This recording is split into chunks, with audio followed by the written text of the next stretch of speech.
Magandang araw po sa inyong lahat. Turuan ko na po agad kayo matuto mag-English. Dito na po agad tayo sa ating halimbawa.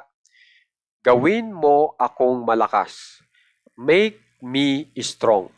Sumunod, gawin mo kaming magiting. Make us brave. Sumunod, gawin mo silang walang takot. Make them fearless. Sumunod, gawin mo siyang produktibo. Make him productive. Yung him po panlalaki, yung her pambabae para sa salitang siya. Okay? Sumunod, gawin mo itong komportable.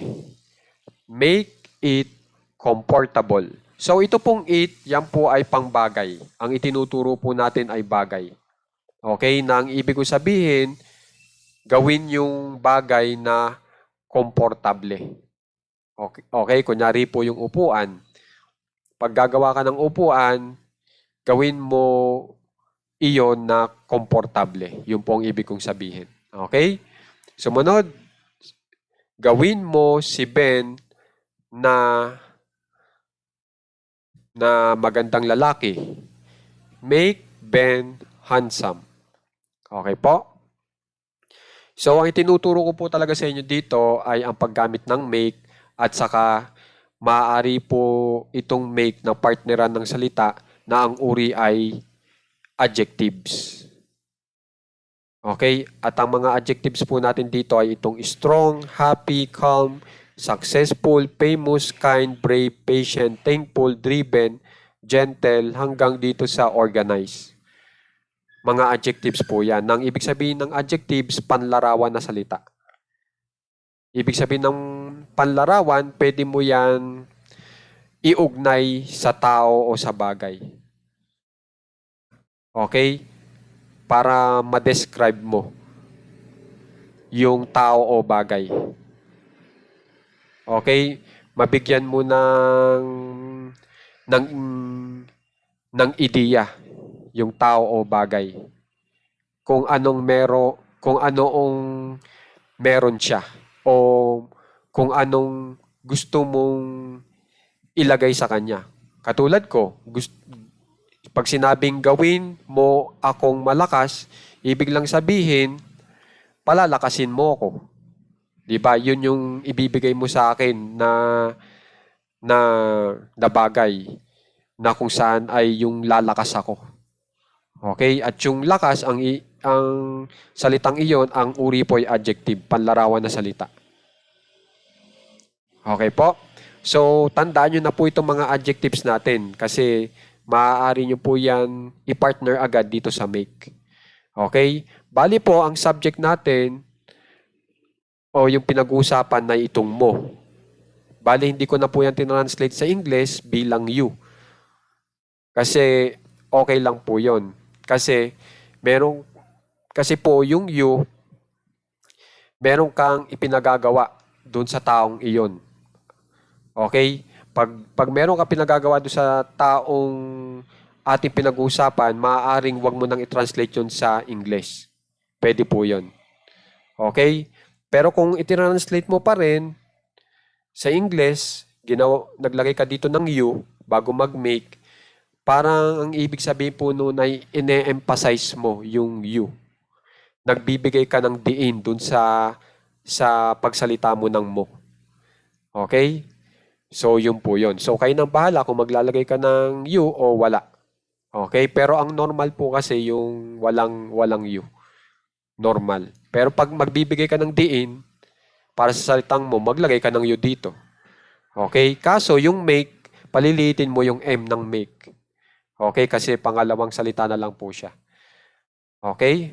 So, yung make, syempre, yan yung gawin. Okay? So, yung subject natin ay mo. Tapos, yung verb po natin ay make. Tapos, yung objects po natin ay itong me, us, them, him, her, it, at saka itong si Ben. So, yan po yung mga uri ng salita na ginamit ko. At kita nyo na naman po yung tamang pagkasunsod ng mga salita sa English at Tagalog na ibigay ko na rin sa inyo. Okay?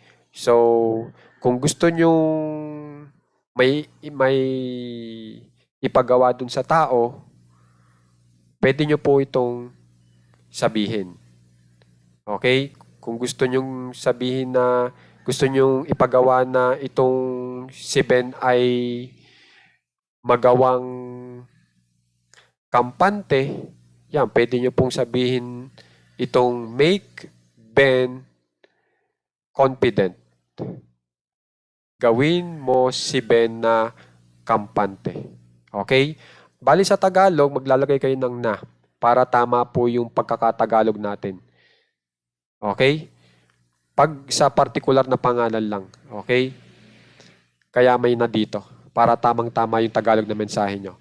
So guys, sana makikitandaan po itong mga adjectives natin kasi maaari po yan na isama o i-partner dito sa salitang make para makabuo po tayo ng tamang mensahe.